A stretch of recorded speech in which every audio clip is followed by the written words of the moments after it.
Maintenant, quand on partage un fichier avec d'autres personnes, il peut arriver que si les autres ont des droits en édition, qu'il y ait des erreurs, qu'il y ait des modifications qui ne correspondent pas à ce qu'on souhaite non plus. Et à ce moment-là, on souhaite revenir sur une version, on souhaite voir les versions antérieures et éventuellement recharger, récupérer une version précédente.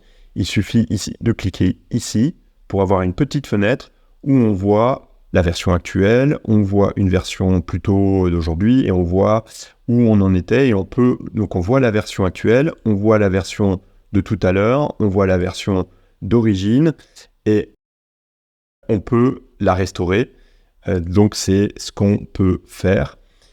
Une autre possibilité pour partager ces données, c'est, donc ici on a cette autre possibilité de partager avec d'autres utilisateurs, mais on peut aussi la publier sur Internet.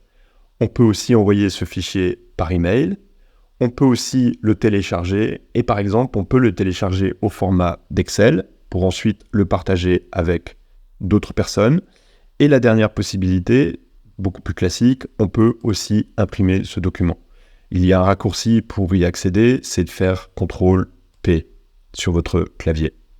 Surtout, ne vous sous-estimez pas parce que voilà tout ce que vous avez vu. On a vu comment accéder à Google Sheets, comment mettre en forme les nombres, comment déplacer des colonnes et des lignes, alterner des couleurs. On a vu des choses qui sont importantes et que j'ai mis en gras ici, comme la mise en forme conditionnelle, comment fonctionnent les fonctions, comment les trouver, comment utiliser la fonction recherche V qui est très populaire et très utile, comment créer un graphique, comment utiliser les tableaux croisés dynamiques, comment partager et collaborer votre fichier avec d'autres personnes. Voilà, autant de choses. Il ne faut pas que vous vous sous-estimiez. N'hésitez pas non plus à consulter la bibliothèque de petites vidéos avec des conseils utiles et des astuces. Tout ça pour vous aider à mieux utiliser Google Sheets et à vous améliorer. Bon courage, amusez-vous bien et à bientôt. Ciao!